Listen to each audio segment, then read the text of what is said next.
الله فیصله دغه یې کړې ده چې قل الروح من امر ربي. روح د الله حکم ده. نور که ته وضاحت غواړې نو وما اوتیتم من العلم الا قلیلا، ستاسې علم کم ده.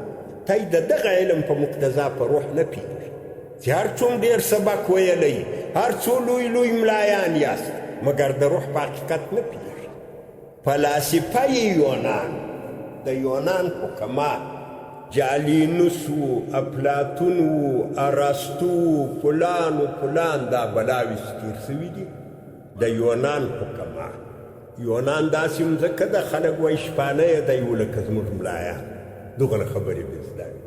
حکما خو یې څه کوي، تر اوسه یې مومان پاتې دي. دغه فلاسفه یونان هم د روح په مطلب نه دي پوه سوي چې روح څه شی دی. ډېر تحقیقات یې وکړو، اسمانونه و، مځکې و، هواوې و، ها و دا و، عناصر و، افلاک و، فلان و فلان، تر اسمانه وخاته.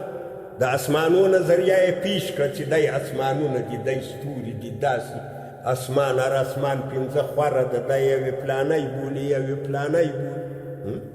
مځکه یې پر اقلیمو وویشله، د هرې نقطې خواص بیان، هوا یې پر طبقو وویشله، ټوله یې تر نظر وایسته، مګر په روح نه سو پوه. اخري فیصله د دوی دا ده، اخري په روح کې چې روح هغه شی ده چې هر سړی تعبیر په انه ځینې کوي چې دا وایي زه، بالا د یې نه دي په پوه سوي. روح داسې یو مغلقه مسله ده، نه علما په پوه سوي دي، نه حکما په پوه سوي دي. دا اوس زده شي. صوفیه هم نه دي په پوه سوي. صوفیه خو هغه پرمخ تللي خلک دي چې بیخي د یو شي حقیقت ورته ښکاره سي، یو مخ معلوم سي، لیکن په روح نه دي پوه سوي.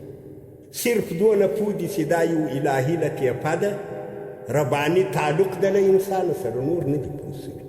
روح داسې ګرانه مسله ده. نو له دغې ګرانې مسلې چې ته خپله دعوه ثابتوې، نو دا خو غلط کار ده.